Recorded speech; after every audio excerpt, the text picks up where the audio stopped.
Bioterrorism is an attempt to cause panic and to disrupt the normal function within the United States with the use of chemical, biological, or nuclear agents. These are all agents that would be potentially introduced into society, and the major way of treating them is recognizing them early and providing the patients with adequate isolation and quarantine so that it doesn't allow spread to occur, and then utilizing any antibiotics that may be effective depending upon the particular agent.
There are various ways they can be detected, first by the person who is exposed.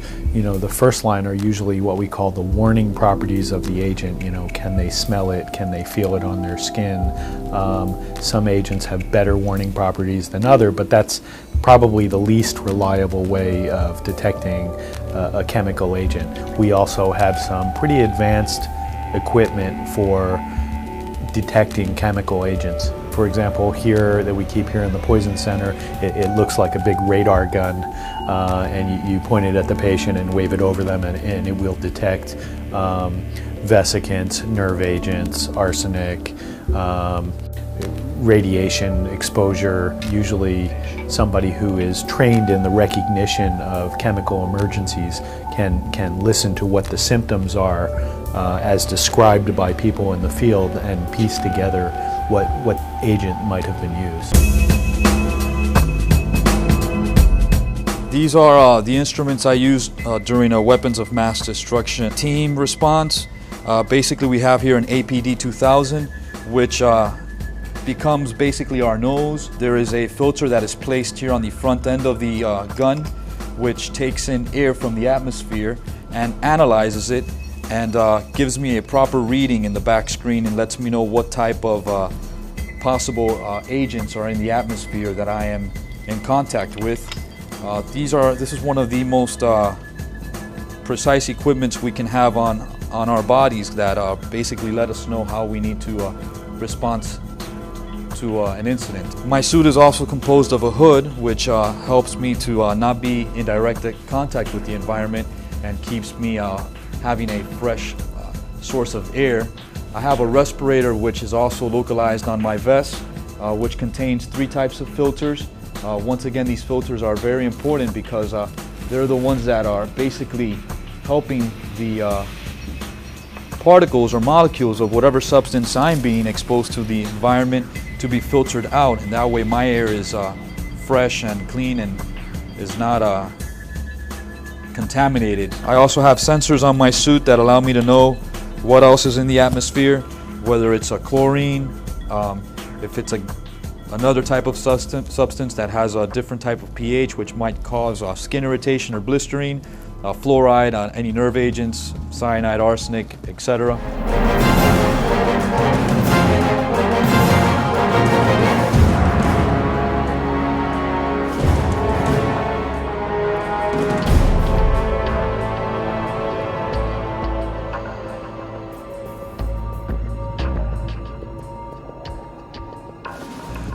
The thing that we need to do right now in the United States is to make sure that every healthcare provider at all levels is familiar with the threat of bioterrorism and how it may appear within their population.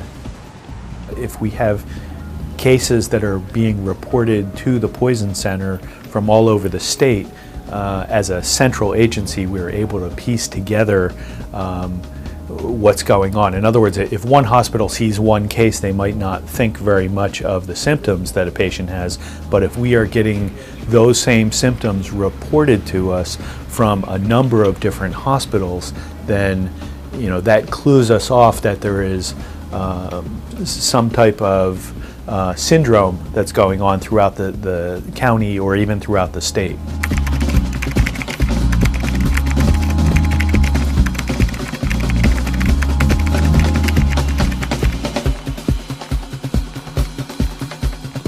There is not a lot you can do except to know who your resources are. The most important aspect of any mass casualty, of any disaster situation is communication.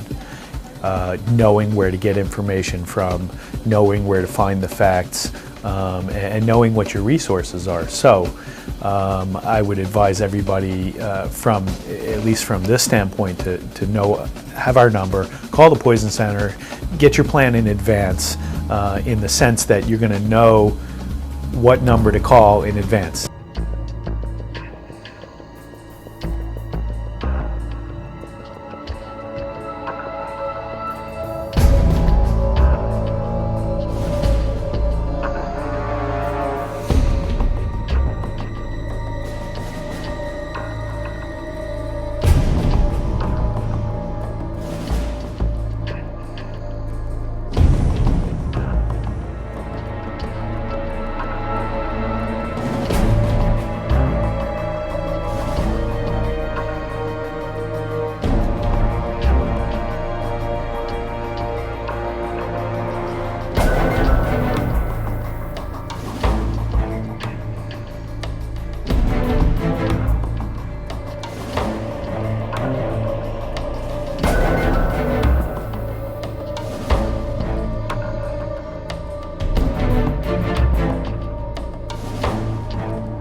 I think that the Centers for Disease Control and the federal government have been working very hard over the last couple of years to build up stockpiles of medications and needed supplies. The premise of being prepared takes into account early recognition so that you don't have to treat 10 million people. You may only have to treat 10,000 people. And I think in that situation, we probably would be prepared.